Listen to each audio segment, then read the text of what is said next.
all due respect, legal asylees are not charged with any crime.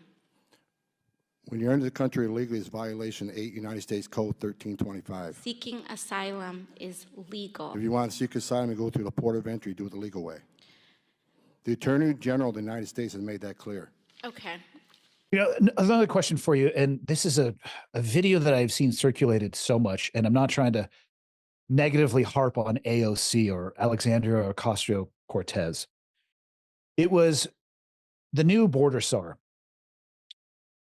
They were going back and forth, and she kept saying that crossing into the United States illegally was not a crime. Yeah. Can you clarify whether or not it is a crime? Because that was legitimately one of her talking points, that it was civil instead of criminal. Yeah, that's the weirdest part, is that she was hanging her hat on the asylum clause, right? So when you're seeking asylum, it's considered to be not illegal if you're coming and trying to seek asylum, because they think it's a humanitarian issue. But that's completely false narrative. If you enter the country outside of a port of entry, that's here's the ports of entry, anywhere in between those, you are breaking a law, right? It's federal law, it's USC 1325, right? Entering into the country or exiting out of the country in between a port of entry is breaking the law. So anyone who does that already has committed a crime. Okay.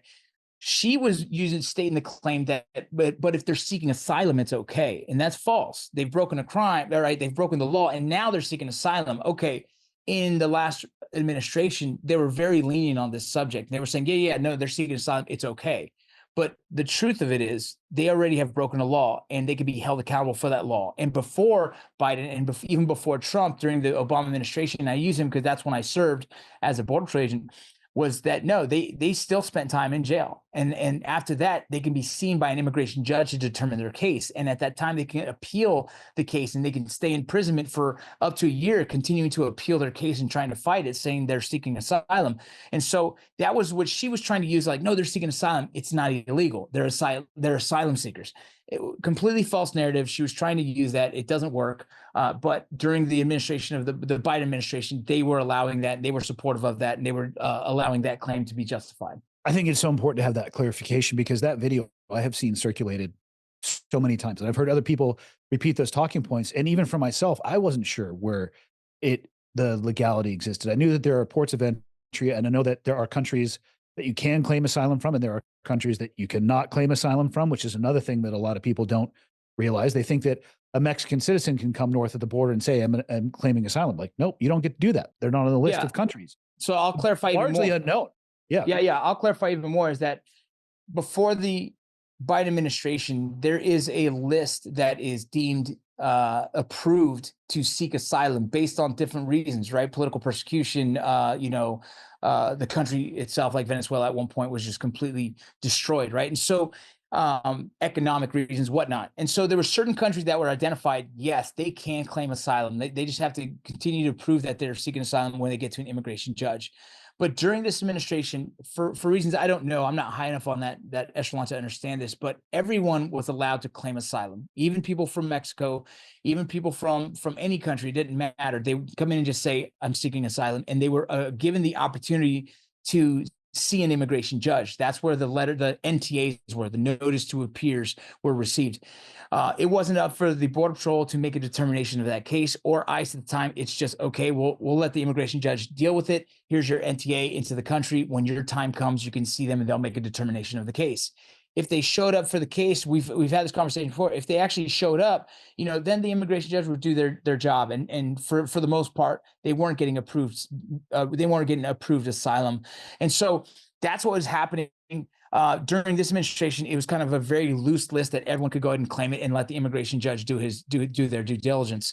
And so that's the weird thing. But the other side of immigration, if you're claiming asylum, it's usually the first nearest border from your country of origin is where you seek asylum. And so someone from outside of Mexico, they can't cross Mexico, come straight to America and say, I'm seeking asylum here. They originate from Guatemala or Honduras, right? It wasn't approved, but that's what was happening. And even Mexico was doing their best to stop other countries from coming into their country and seeking asylum. Mexico was doing their best, but there were some cases like the Haitians during the crazy Haitian kind of the massive influx of them. The Mexican side of the border was saying, "Oh, here's your asylum paperwork. Go ahead and pass on through to America." They were like, "We don't want you to stay here. We're going to give you. We're going to make you a legal citizen, as in during your asylum seeking. But get on, keep on going." You know what I mean? And so you had a lot of the Haitians that were legally permitted in Mexico, holding permitos or holding permission cards, and they were still trying to gain access into America. So they were just always kind of finding the loophole in the system. How's it been the last, what's Trump been in office now, 3 weeks? What are you feeling at the border with people working in CBP or ICE or anybody in that ecosystem down there? You know, I mean, I'm looking at the numbers on social media. The Border Patrol's doing a really good job of like displaying what the numbers look like every day. It's kind of very transparent on how it looks, and the numbers are way down, which is a good thing, right? It shows that you didn't need this crazy executive order to be signed or some big border bill to be signed to actually implement the job that they're meant to be doing. I think it's going in a positive direction. Obviously, there's scrutiny on both sides of it. I think the media still does a really terrible job in trying to demonize what's happening. And so that's the frustrating part from where I sit. I see what the media is doing and making, the ICE look bad, making Border Patrol look bad. But for the most part, I think Border Patrol is very proud to be able to do their job again and feel like they're justified in doing their job. And as well as ICE is doing their job in the sense of what they were supposed to be doing all along that they weren't allowed to be doing. They were handcuffed by an administration. And so, right now, from what I know, the morale is up, and it's really unfortunate that the media kind of continues to shape this as if the government is deporting all immigrants. Like if you're just an immigrant, you're getting deported. That's absolutely false. It's a false narrative. It's unfair to the system and when and how they use that. Truth is, if you are an illegal immigrant, if you came over to this country illegally, then there's a potential that you're on a list, especially if you've broken the law since then. And the administration prior was handcuffing ICE from doing their job.